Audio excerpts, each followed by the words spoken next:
Ora. Pai, nós te agradecemos por mais esse dia na tua presença, pelo teu amor, pela graça derramada em nossa vida, Senhor. E por mais essa oportunidade de nós estarmos reunidos para aprender de ti, Senhor. Estamos aprendendo sobre ter um relacionamento contigo através do livro que o teu filho escreveu. E eu entendo, Senhor, que isso são para nós aprender e praticar. Por isso, Espírito Santo, és bem-vindo nesse lugar. Nós rendemos nosso coração a Ti para aprender de Ti e ter a fé verdadeira, a fé do coração, a fé revelada. Não só a fé da mente, do pensamento, mas a fé do coração. Por isso nós rendemos a Ti o nosso entendimento e o entendimento do coração, para que nós possamos entender e praticar sobre a Tua palavra. Obrigado, Espírito Santo. Amém. Amém. Então, hoje, a Elisa trouxe durante acho que uns 4 ou 5 semanas, ela trouxe sobre Jesus ser mais do que suficiente. E se nós formos olhar a palavra de Deus, a palavra é Jesus, né?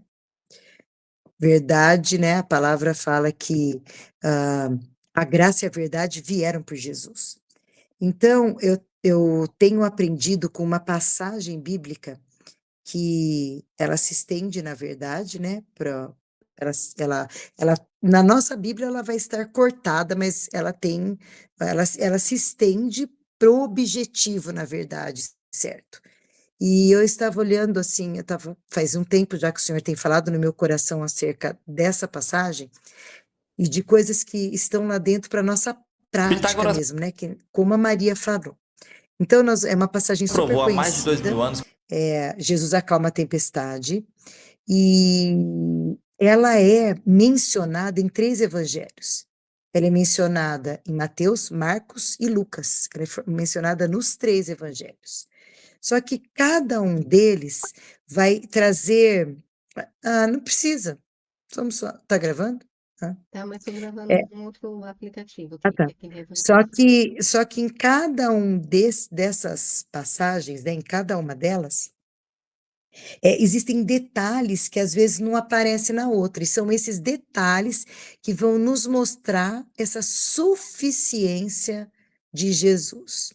Só que hoje eu queria falar, a passagem é Jesus acalma a tempestade, mas eu queria trazer para a gente que o fim não é Jesus acalmar a tempestade.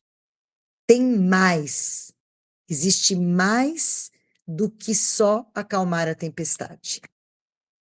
Então, eu vou começar lendo aqui a passagem e eu vou tentar destrinchar a passagem, que eu acho que é mais fácil para a gente pegar todos os pontos para nós trazermos para a prática, tá bom? Algumas horas eu vou levantar aqui, porque o meu cachorro, se ele faz muito barulho na porta, daí atrapalha a gente. Então, fechei aqui. Então, vamos lá. Eu vou ler em Mateus, tá bom? Nós vamos ver alguns detalhes que aparecem em Marcos e Lucas diferente, mas eu quero ler Mateus. Mateus, acho que é o que tem mais versículos. A palavra fala assim, tá lá em Mateus, no capítulo 8, versículo de 23 a 27. É esse que nós vamos ler. Lá em Marcos aparece no capítulo 4, de 35 a 41, e em Lucas é no capítulo 8, de 22 a 25. Eu vou ler o de Mateus agora. Então, Mateus 8, 23 a 27, diz assim: E entrando Jesus no barco, seus discípulos o seguiram. E eis que no mar se levantou uma tempestade tão grande que o barco era coberto pelas ondas. Ele, porém, estava dormindo. E os seus discípulos, aproximando-se, o despertaram, dizendo: Senhor, salva-nos, que nós estamos perecendo. E ele lhes disse: Por que vocês têm medo, homens de pequena fé? Então, levantando-se, repreendeu os ventos e o mar, e seguiu-se uma grande bonança. E aqueles homens se maravilharam, dizendo: Que homem é este, que até os ventos e o mar lhe obedecem? Bom, a primeira coisa que eu quero destacar aqui, acerca da suficiência de Jesus na nossa vida, é que Jesus, ele é o primeiro que entra no barco. A palavra fala que entrando Jesus no barco, os discípulos o seguiram. Então, em qualquer coisa que nós vamos fazer, nós precisamos ter Jesus primeiro naquele assunto. Jesus primeiro naquela situação. Jesus primeiro, antes de qualquer coisa acontecer, Jesus primeiro. É a primeira prática para nós enxergarmos esse Jesus suficiente e vivermos esse Jesus suficiente na prática. Jesus primeiro. E quando eu estava meditando sobre isso, o Senhor me fez lembrar de Moisés. Moisés, quando chegou num ponto em que estava lá, né? Ele tinha dado Deus tinha dado os 10 mandamentos, porque o homem quis os 10 mandamentos, né? Não quis relacionamento com Deus. Ele falou assim: fale você com Deus, e o que ele mandar, a gente vai obedecer. Ou seja, eles falaram assim: aquilo que Deus falar, a gente tem poder a gente tem capacidade sozinho de obedecer, né?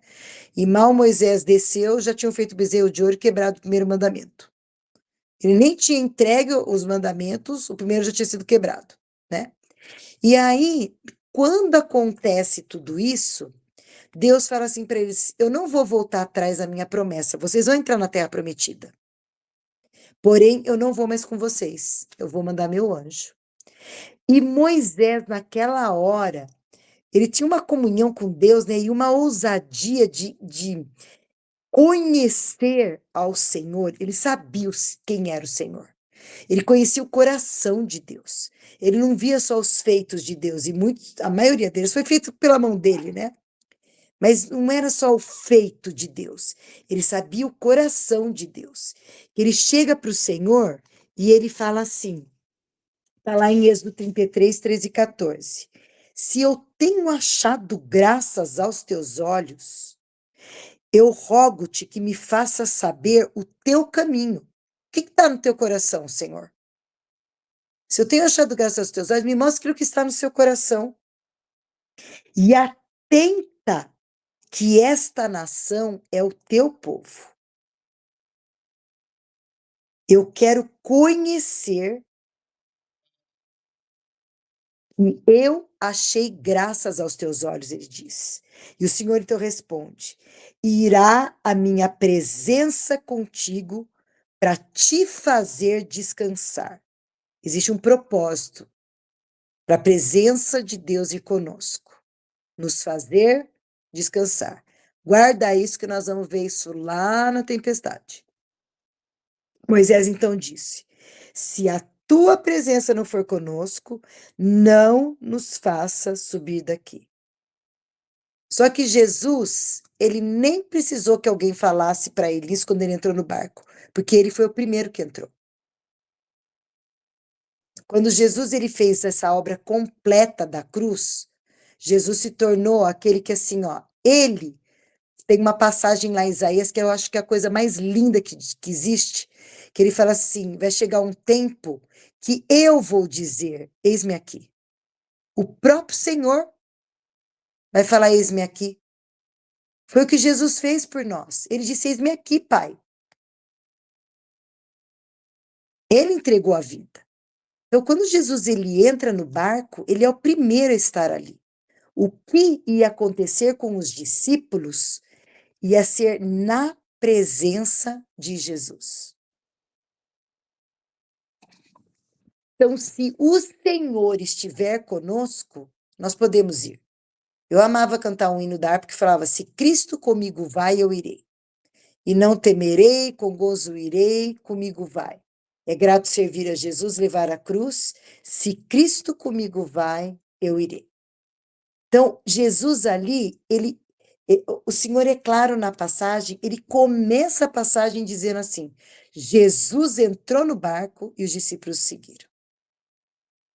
Se nós estamos seguindo a Jesus, o fim é melhor do que o começo. E Jesus, ele se coloca primeiro, assim, à nossa disposição para nós fazermos tudo com ele. E ele ser sempre mais do que o suficiente para nós.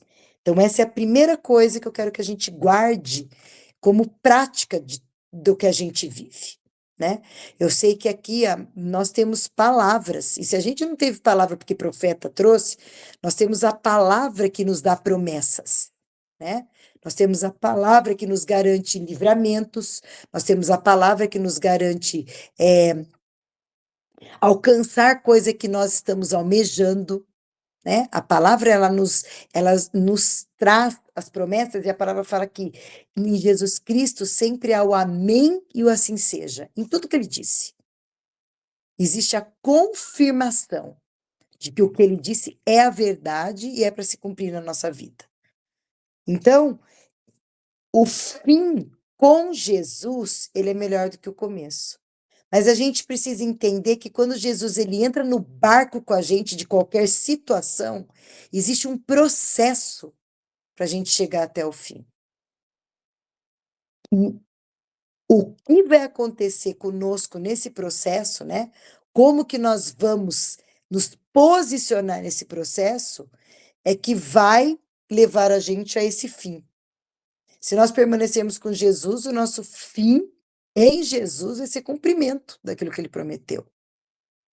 Mas se nós, no meio do processo, nós olharmos para a tempestade e nós recuarmos ou nós pararmos ali, a gente não chega no fim. A tempestade, ela passa, ela não vai permanecer. Mas muitas vezes a gente não alcança o fim, porque o fim não é só acalmar a tempestade. E é isso que nós vamos ver a partir de agora, tá bom? E a palavra fala assim: e eis que no mar se levantou uma tempestade tão grande que o barco era coberto pelas ondas. Porém, Jesus estava dormindo. Então, em todo o processo que a gente vive, nem sempre ele é um processo liso, né? Nem sempre ele é um processo reto, né? Um caminho reto, aplainado, é uma grama, né? Daquelas que você corre e não tem onde tropeçar, não tem nenhum montinho, ou não tem nenhuma lombada, ou não tem nada de depressão ali no terreno, que faz com que você corra e chegue ali rápido e sem nenhum tropeço no percurso. Muitas vezes, durante o processo, se levantam montes, ou então aparecem uns vales ali no meio, né? Uns valados para a gente passar por eles. E é dentro desse processo que o Senhor, ele nos chama a olhar para ele. Então, nós vamos ver dentro desse barco personagens distintos. Jesus de um lado do barco e discípulos do outro lado do barco. E com atitudes diferentes também. Nós acabamos de ler. Jesus, as ondas se levantaram, Jesus, porém, estava dormindo. E eu peguei aqui os 3 trechos que falam sobre isso. A palavra fala assim, ó. Deixa eu achar aqui os 3 trechos que eu peguei aqui, que vão falar sobre a mesma coisa. Diz assim, ó. Lá no livro de Lucas, fala assim, Jesus adormeceu. Lá no livro de Marcos, fala que Jesus, ele deita na popa sobre uma almofada. Gente, Jesus, ele estava tão confortável que ele deitou sobre uma almofada. E em Mateus, diz que Jesus, durante a tempestade, estava dormindo. Desse lado, nós encontramos Jesus. Do outro lado, nós vamos encontrar, durante a tempestade, os discípulos. E nós vamos vê-los desse jeito aqui, ó. Os discípulos, eles estavam tão agitados que a hora que eles não conseguiram fazer nada com a tempestade, o que eles vão fazer? Eles vão chacoalhar Jesus. Eles vão chegar até lá e eles vão declarar palavras para Jesus do que estava dentro do coração dele. A certeza que eles tinham no meio daquela situação é: estamos perecendo, que é o que está em Lucas. 2, Mateus, eles gritam, salva-nos. E 3, que é pior de todos, que é em Marcos, diz, o Senhor não se importa que nós estamos perecendo? E se a gente for lá para a nossa prática, será que algum momento a gente não pensa assim, Jesus, eu estou no meio dessa situação, e o Senhor está se importando comigo? Porque muitas vezes a gente olha tudo isso aqui, a gente julga os discípulos, né? Mas será que a gente, em algum momento, numa situação que é longa, né? A palavra fala, a esperança demorada, ela enfraquece o coração. O desejo de chegar da árvore de vida. Se essa esperança de chegar a algum ponto para ter a vitória, ela está sendo esticada, né? E a gente não vê mudança de situação, será que no nosso coração não passa nem por um momento, tipo assim, Jesus, onde que o Senhor está nessa situação? Porque se a gente tira os olhos de Jesus, a gente vai ver as ondas muito mais altas do que a gente assentado nos lugares celestiais, que nem a Elisa trouxe, o Jesus é mais que o suficiente, que é onde nós já estamos assentados, e olhando as coisas de cima. A gente olha as coisas daqui da terra. E se a gente olha daqui da terra, a gente enxerga o problema muito maior do que ele é até muitas vezes. Porque a gente é pequeno diante das situações. Mas se nós enxergamos do lugar onde nós já estamos colocados, e é de onde a gente deve olhar, que é assentados nos lugares celestiais, as coisas com Jesus, elas se tornam mais fáceis da gente viver, mesmo que a gente esteja dentro desse processo. E aí eu vou voltar a dizer para a gente o que Deus falou para Moisés. A minha presença vai com você para que você descanse. Então, hoje eu quero fazer um convite para a gente. De que lado do barco que a gente quer passar essas tempestades? Qual lado? Tem 2. Tem no meio dos discípulos, apavorados, porque a palavra que Jesus fala assim, quando ele acalma a tempestade, olha para os discípulos assim, por que vocês estão com medo? Né? Homens de pequena fé. Por que vocês estão com medo? A presença de Jesus ali era para ter trazido descanso para eles. E nós vamos ver também o motivo pelo qual, o principal motivo pelo qual teria que haver descanso no coração deles. Porque lá em Marcos, nós vamos abrir no de Marcos. No de Marcos é Marcos 4. Lá em Marcos 4, ele vai mostrar para nós por que é que os discípulos tinham a escolha de não se desesperar. Marcos 4, no versículo, no versículo 35, fala assim: E naquele dia, sendo já tarde, disse-lhes: Passemos para outra banda. E nós vamos ver essa mesma afirmação feita por Lucas. Lucas, lá no capítulo 8, onde aparece novamente é descrito novamente a passagem, ele fala assim, deixa eu achar aqui, Lucas 8. Lucas 8, será que é? Eu acho que no versículo 22, diz assim: Aconteceu que num daqueles dias entrou num barco com os seus discípulos e disse: Passemos para outra banda do lago. E partiram. Então, qual era o fim daquela jornada? Alcançar o outro lado. A palavra já tinha sido dada. Quando a gente tem uma direção de Deus, quando a gente tem uma direção do Senhor, ele entrou no barco primeiro, que a gente, na nossa situação. E a gente recebe uma direção, essa direção, além da presença do Senhor, que nos traz o descanso, ela precisa ser um motivo de acalmar nosso coração. Porque eles não estavam à deriva. Eles não entraram num barco sem saber o que ia acontecer. Já tinha uma palavra emitida sobre aquela situação.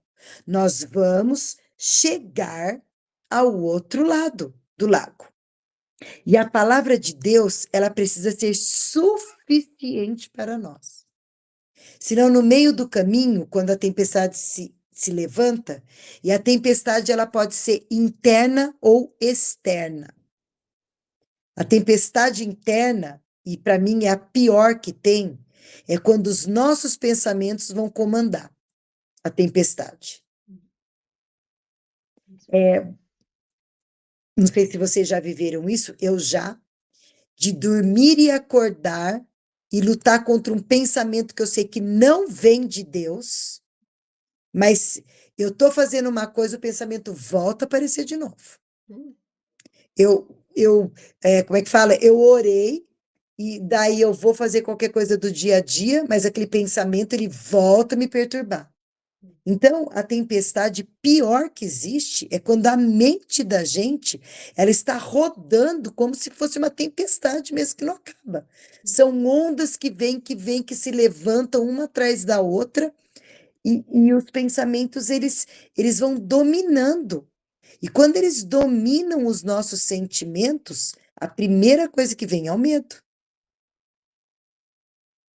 Agora, tem as tempestades que também elas acontecem do lado de fora da vida da gente.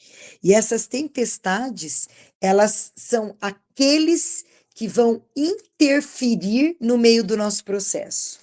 Então, é palpite, é a figura do tempo que se alonga, que é mais do que o esperado, é a insegurança que tentam causar na nossa vida por palavras que não estão alinhadas à palavra que Deus já trouxe. Então, nós precisamos prestar atenção se as tempestades que se levantam no meio do caminho, elas estão sendo geradas por nós mesmos, ou se é quem está à nossa volta que está provocando essa tempestade. Porque a palavra, ela nos garante, quando existe uma palavra de Deus, né?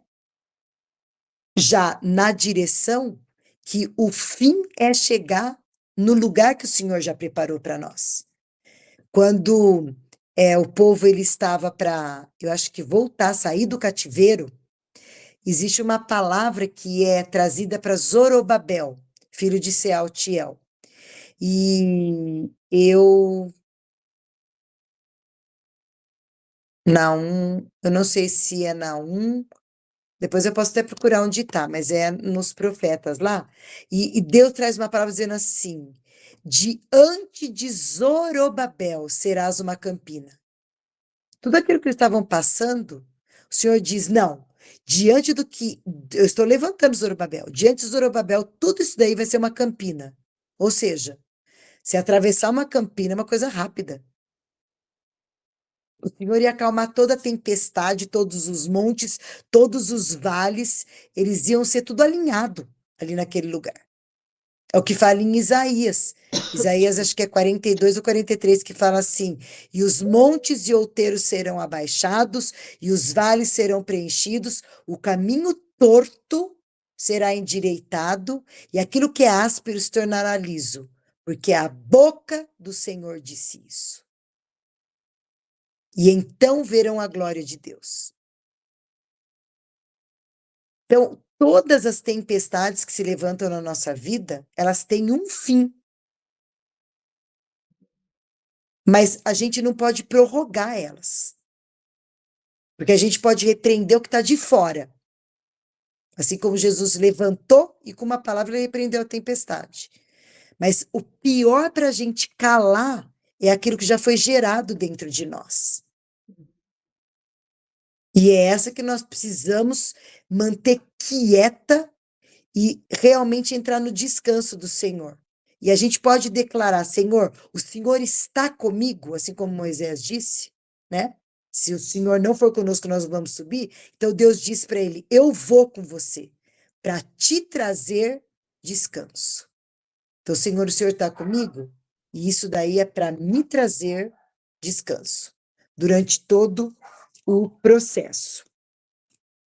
E quando eu estava meditando acerca dessa direção que Deus tinha me dado, que Deus tinha dado para eles, né? Deus já tinha declarado para eles essa direção. O Senhor falou assim: é preciso que a gente lembre passagens que vão mostrar que isso é verdade. Porque é a palavra que é viva e eficaz na nossa vida. Céus e terras podem passar, mas a palavra de Deus não passa. E ela não vai passar se ela estiver escrita dentro do nosso coração. Então nós podemos meditar assim: Jesus, ele é o autor e ele é o consumador da minha fé.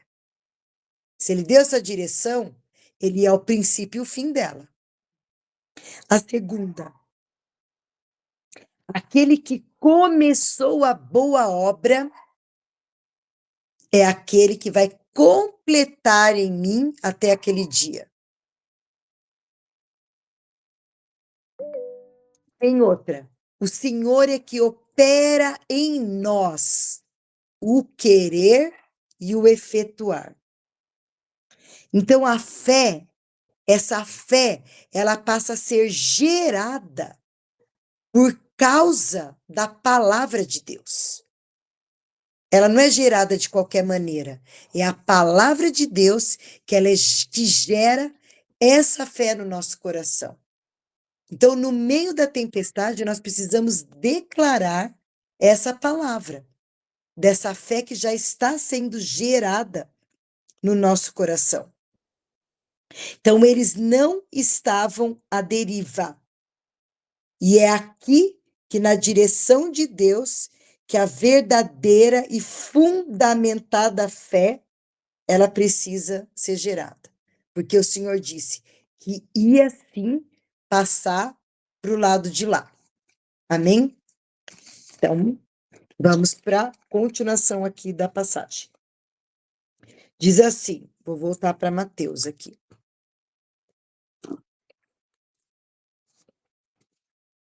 E Mateus diz o seguinte, fala assim: e os teus discípulos, aproximando-se dele, o despertaram, dizendo: Senhor, salva-nos que perecemos. E ele disse: por que vocês estão com medo, homens de pequena fé? E levantando-se, repreendeu os ventos e o mar, e então seguiu-se uma grande bonança. Então, a partir daquele momento, o trajeto até o outro lado, ele foi feito em paz. Mas, muitas vezes, quando a gente medita nessa palavra, a gente para por aí. A gente para, nossa, Jesus veio e ele acalmou a tempestade. Mas o fim daquela viagem era a tempestade ser acalmada? Não, era eles aportarem do outro lado. Era eles chegarem do outro lado do lago.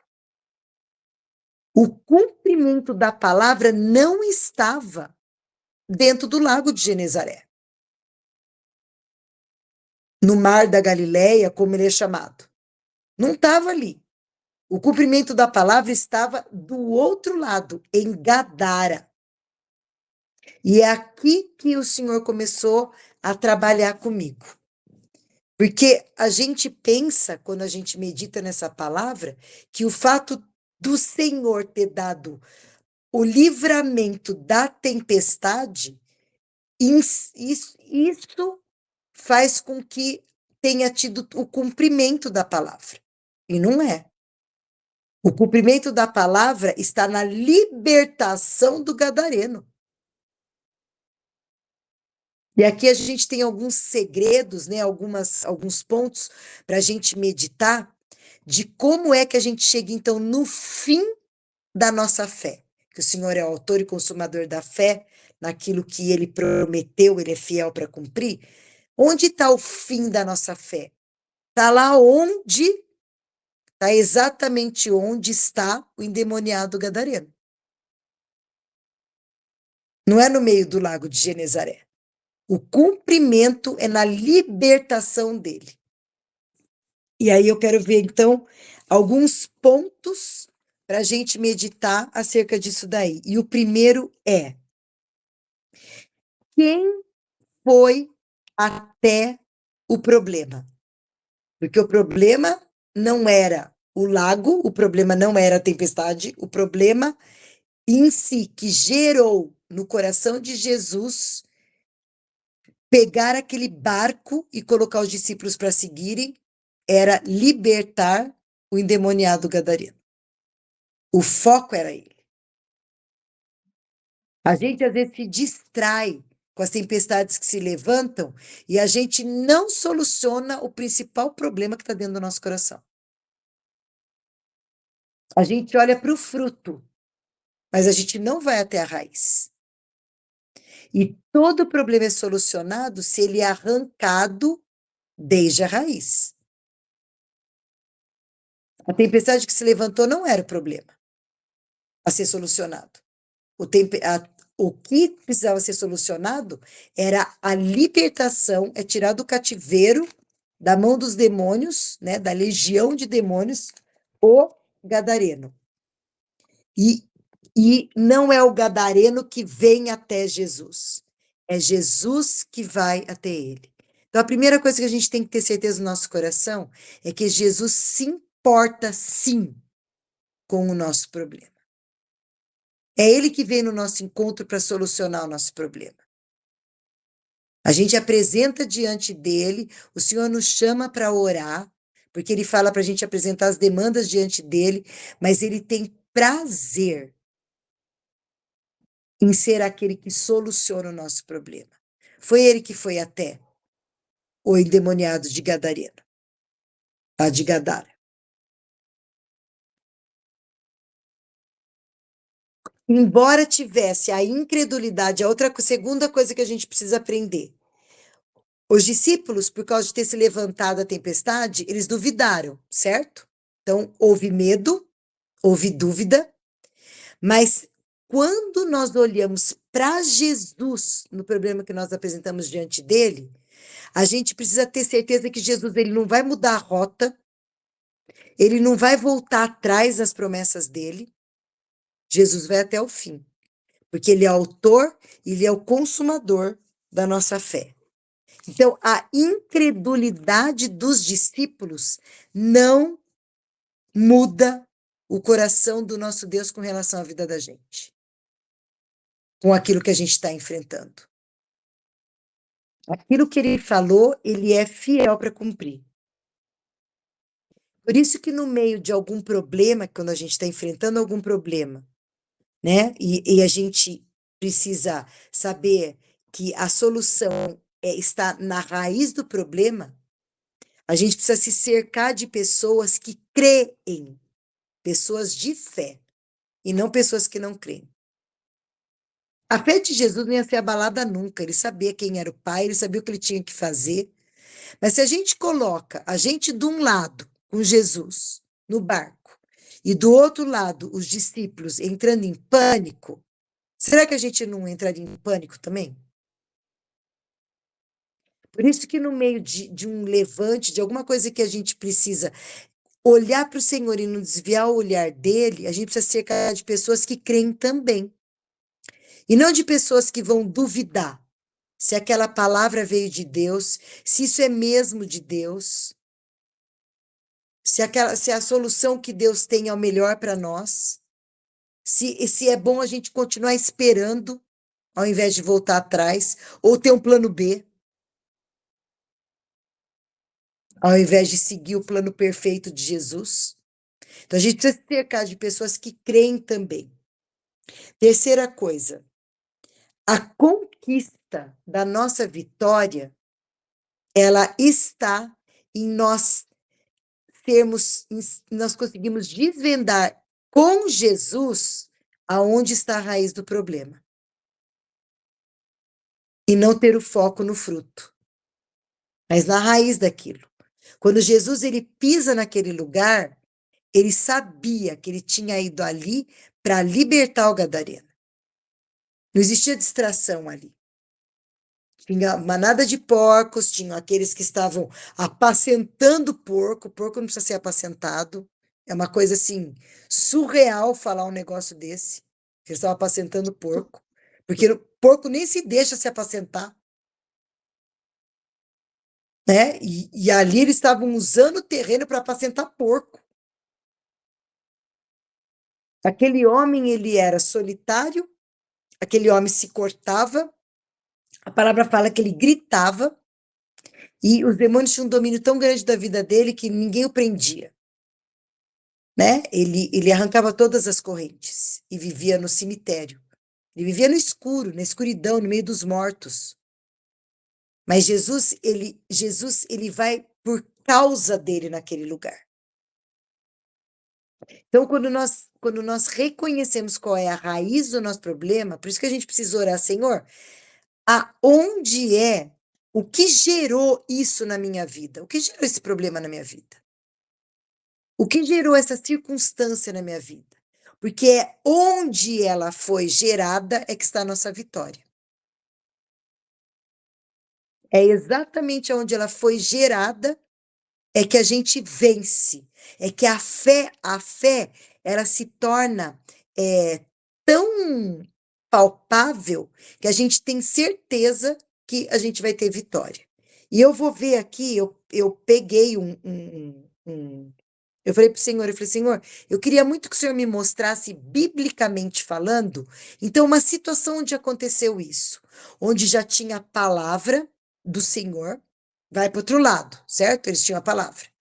Onde já tinha a manifestação de sinais, Jesus fez um sinal, ele não acalmou a tempestade, vai para o outro lado. E mesmo assim, a pessoa precisou, que ela continuou com medo, ela precisou entrar na raiz do problema para poder crer na vitória. E nós vamos ver aqui, existe esse personagem, ele existe, está na palavra. Mas antes disso, o Senhor falou muito claro no meu coração, naquela passagem de Apocalipse, que fala assim: lembra da onde caíste e arrepende-te e pratica as primeiras obras. Então, para nós, não é lembra onde caíste, arrepende-te e pratica as primeiras obras. É lembra onde começou o problema? Lembra onde está a raiz disso? Volta lá. Porque a hora que nós enxergamos a raiz do problema, aonde ela começou, às vezes foi numa palavra que foi uma coisa tão boba, mas de repente essa palavra ela começou a criar um volume tão grande dentro do nosso coração que ela se torna como se fosse um mar.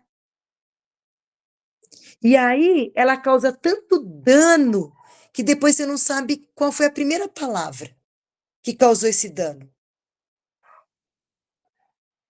E a gente precisa reconhecer isso para a gente poder vencer, para a gente ter a vitória. Então, nós vamos abrir lá no livro de Juízes, no capítulo 7, e nós vamos ver a história de Gideão. E a história de Gideão ela é muito clara e específica, porque a vitória acontece exatamente com os midianitas.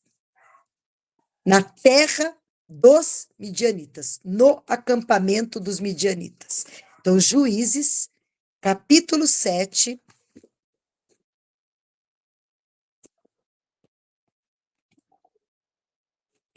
E nós vamos começar do versículo 9, para a gente ver. Então, nós vamos lembrar aqui os passos do que aconteceu aqui no Jesus acalma a tempestade. Primeiro, Deus é com Gideão, certo? Quem se apresenta para falar com Gideão? É Deus. Deus fala para ele, homem valoroso, né? E ele já vai se justificando. Como homem valoroso, está acontecendo tudo isso conosco, e se eu sou da menor tribo, e se o meu pai tem a menor casa, e eu ainda sou o menor da casa. Ou seja, ele duvida de tudo ali, de Deus, porque o Senhor fala, vai na tua força ainda por cima. Ele deve ter pensado, que força que é essa? Juízes capítulo 7, Maria, que vai falar sobre Gideão. Fala, começa do capítulo 6, nós vamos pegar desde o capítulo 7. E aí, ele vai provando, ele vai falando com Deus, assim, se aquilo que estava acontecendo com eles, dos midianitas, né? Porque por que estava acontecendo tudo isso? Porque eles, cada vez que um juiz morria, eles voltavam às práticas antigas, que era trazer os deuses para dentro da terra de novo, que era adorar os deuses e largar o Senhor. Então, daí o Senhor vem e ele para de fazer, né? Enquanto nós descansamos em Deus todo cuidado, ele age por nós. A hora que nós resolvemos fazer as coisas por nós mesmos, Deus descansa. Porque ele quer que a gente tenha certeza que a presença dele é que gera descanso em nós. Só que o que eles fazem? Eles dão as costas para Deus. Eles não querem a presença de Deus. Eles tomam os deuses daquela terra. E tanto que uma das primeiras coisas que Deus manda ele fazer é levantar um altar para o Deus verdadeiro e derrubar o Deus que tinha na casa do pai dele. E destruir o altar daquela casa. Que era o que estava sendo adorado pelo povo. E Deus manda ele derrubar. E aí, depois disso daí, ele começa a fazer prova de Deus. Então, primeiro, a presença de Deus acontece ali, certo? Quem fala com ele é Deus. Deus diz que ele vai livrar, Deus vai usá-lo para livrá-lo dos midianistas. Existe uma direção de Deus? Sim. Ele fala, você vai livrar. Então, ele começa a provar o Senhor. Ele fala, não, mas se isso vai acontecer mesmo, então eu te peço, Senhor, que eu vou colocar um novelo de lã e vai ter orvalho na volta inteira e... Não, primeiro ele fala o contrário. Vai só ter orvalho da noite, vai só cair no novelo de lã. E a terra em volta vai estar seca. E aí, no dia seguinte, ele espreme o novelo está encharcado e a terra em volta está seca. Aí, ele não contente com isso, ele faz outra prova. E ele pede o inverso. Tudo na volta ali vai estar molhado e só o novelo vai estar seco. E Deus atende de novo. Porque o Senhor sabia o que eles estavam vivendo. Deus não despreza o coração da gente. Deus não acha que é uma afronta a ele se a gente pede de coração. Deus, em nenhum momento, Deus chega para ele e fala assim, homem de pequena fé, fala isso? Vocês viram na passagem aqui? Não existe. Deus não fala como Jesus falou lá para os do barco lá. Jesus não fala para ele, homem de pequena fé, tá pedindo de novo outro sinal. O Senhor atende, o Senhor mostra. E aí o Senhor pega e fala assim, que ele vai levantar um exército. Só que o exército que é levantado são de 32 mil. E a glória seria para o homem. Então Deus fala, não. Com 32 mil, vocês nem vão falar que eu estava junto com vocês. Manda que todo mundo que está morrendo de medo volte para casa. E 10 mil voltam para casa. Ainda fica 22 mil. E ele fala, não, também tem muita gente. Fala, vai lá no ribeiro. Aquele que beber água como cachorro bebe, fica. O que abaixar para beber água, você pode mandar embora. E os que bebem água igual cachorro, e daí eu pedi para o Senhor, eu falei, Senhor, por que bebe água que nem cachorro fica? Porque quando você abaixa para colocar a mão e beber a água, você perdeu noção de tudo que aconteceu em volta. Agora, o cachorro, quando ele lambe a água, o olhar dele não está na água. O olhar dele está em todo lugar. Ele não precisa olhar a água para lamber. Ele se aproxima da água e ele permanece com o olhar não na água. E era isso que o Senhor queria. Aqueles que atentassem para o que estava à volta, estivessem alerta. E desses sobram 300. Só que é o que nós vamos ler agora. Com tudo isso, então, ó, tinha tido intervenção de Deus? Tinha. Tinha tido sinal? Tinha. O Senhor tinha dado a direção? Tinha. Tinha tido a palavra? Tinha. Mas ele continuava com medo. O que Deus faz, então? Olha só, que é exatamente a presença do Senhor e voltar para a raiz, aonde que, qual era toda essa problemática? O que era todo esse problema? Os midianitas invadirem. Os midianitas roubarem todo o suprimento deles. Os midianitas se levantarem contra o povo e tirarem todo o suprimento que eles tinham. Era só começar a época da colheita e não sobrava nada. Tanto que ele estava malhando trigo aonde era o lagar de pisar uva. Ele não é nada preparado para malhar trigo ali. Ele estava escondido ainda, a palavra fala, né? Então, a raiz do nosso problema, ela está aonde ele começou. E a gente precisa pedir discernimento para o Senhor. Senhor, eu estou passando por isso. Onde que isso foi gerado no meu coração? Quando que isso foi gerado? Onde está a raiz disso? Porque o Senhor é suficiente para me livrar disso, como libertou o gadareno. O pastor, o Senhor falou, sai, acabou. Mas onde que está a raiz desse problema? Para a gente não ficar dando volta e não ver a solução. E aí, o que ele fala aqui, ó, a partir do versículo 9? Diz assim: E sucedeu que naquela mesma noite, o Senhor então disse a Gideão: Levanta, desce ao arraial, porque eu tenho dado na tua mão, eu dei os midianitas na tua mão. Mas se ainda você tem medo, vai lá, você e o seu moço, Purá, e ouvirás o que eles dizem, e então esforçarão as tuas mãos e descerás ao arraial. Então desceu ele com o seu moço, até o extremo das sentinelas que estavam no arraial. Então ele está indo aonde o problema foi gerado. E os midianitas e amalequitas e todos os filhos do Oriente jaziam no vale como gafanhotos em multidão. Eram tão inumeráveis como os camelos, como a areia que é na praia do mar em multidão. Ele era 300, hein? Chegando, pois, Gideão, eis que estava contando um homem ao seu companheiro um sonho. Gideão, escondido, estava ouvindo isso. Eis que um sonho eu sonhei. E eis que um pão de cevada torrado rodava pelo arraial dos midianitas e chegava até as tendas. E as tendas eram feridas e caíam. E as transtornou de cima para baixo e ficaram abatidas. E respondeu seu companheiro e disse: Não é isto outra coisa senão a espada de Gideão, filho de Joás, varão israelita. Deus tem dado na sua mão aos midianitas e todo este arraial. E sucedeu que, ouvindo Gideão a narração desse sonho, sua explicação, adorou a Deus e tornou o arraial de Israel e disse: Vamos levantar, porque o Senhor tem dado o arraial dos midianitas nas nossas mãos. Ele foi lá onde estava a raiz do problema. Ele ouviu o sonho do próprio midianita. Então nós precisamos perguntar para o Senhor onde que a minha vitória, ela não está só no acalmar a tempestade. A minha vitória está na libertação do gadareno. É lá onde está o problema. Naquela terra de Gadara.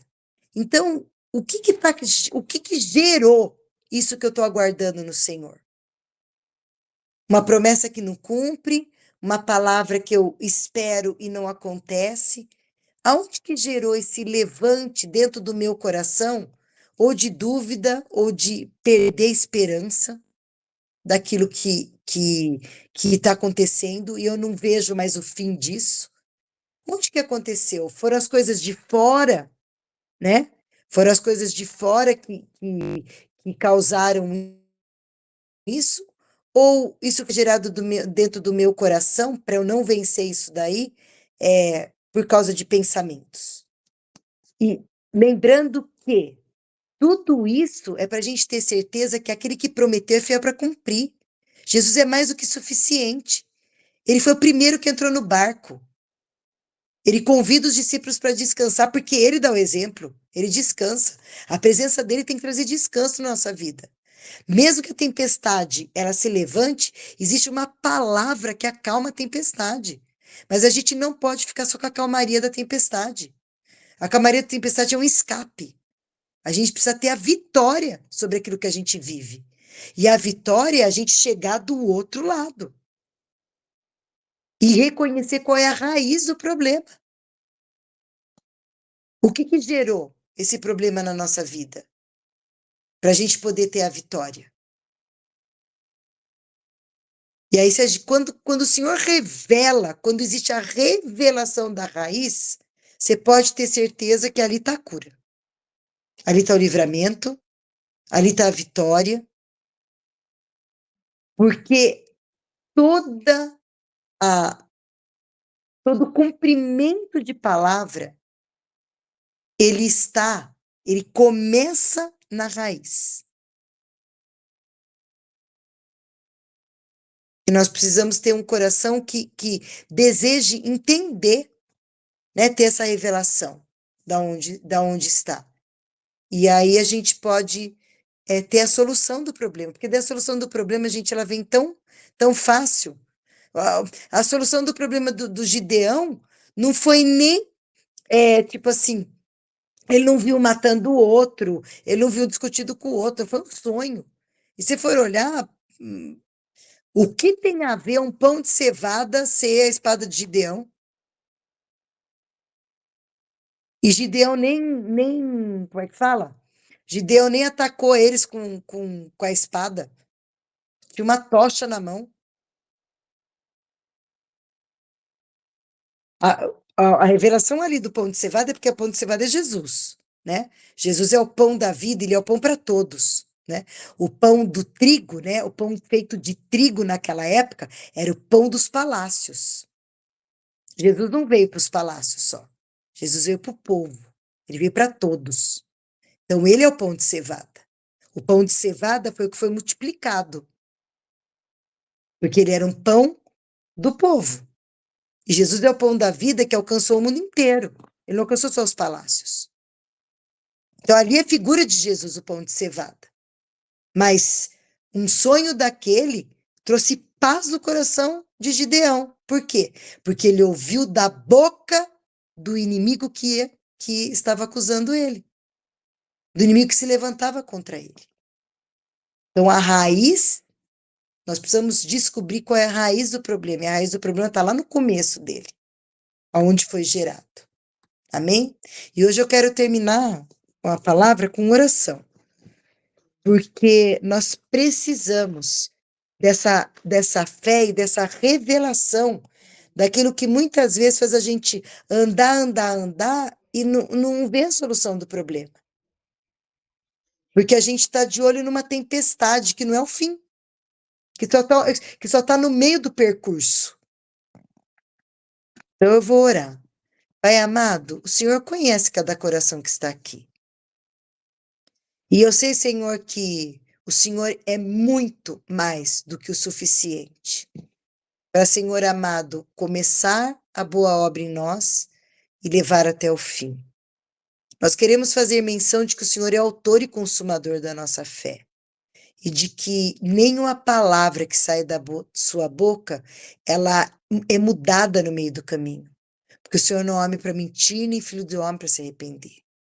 Então, naquilo que muitas vezes nós vivemos e que nós, Senhor amado, nós não enxergamos o fim daquilo, mostra-nos qual é a raiz, Senhor. Faz-nos enxergar a raiz. Onde que começou isso que foi gerado no nosso coração?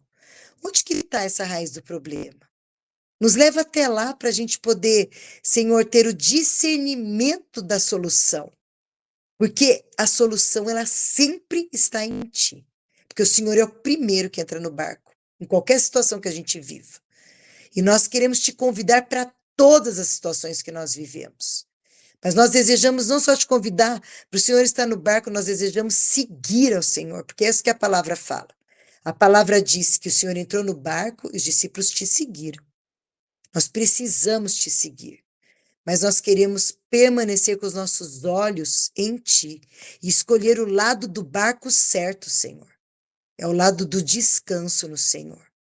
Para que, independente de quão grande a tempestade se levantar no meio do caminho, a gente não pare no meio dela.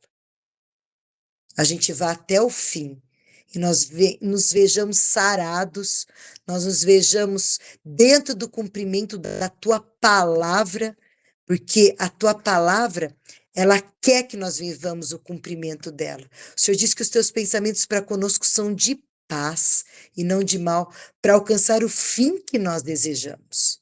Então, o Senhor quer que a gente viva o cumprimento da tua palavra. Então, Senhor, nessa noite, leva-nos à raiz daquilo que, Senhor, trouxe essas situações dentro do nosso coração, para que nós venhamos viver a solução contigo. E, Senhor, e enxergar essa suficiência do Senhor. E, Senhor, nós te daremos toda a honra, toda a glória e todo o louvor. Em nome de Jesus, amém. Estou abrindo aqui para a gente. Se alguém quiser fazer algum comentário.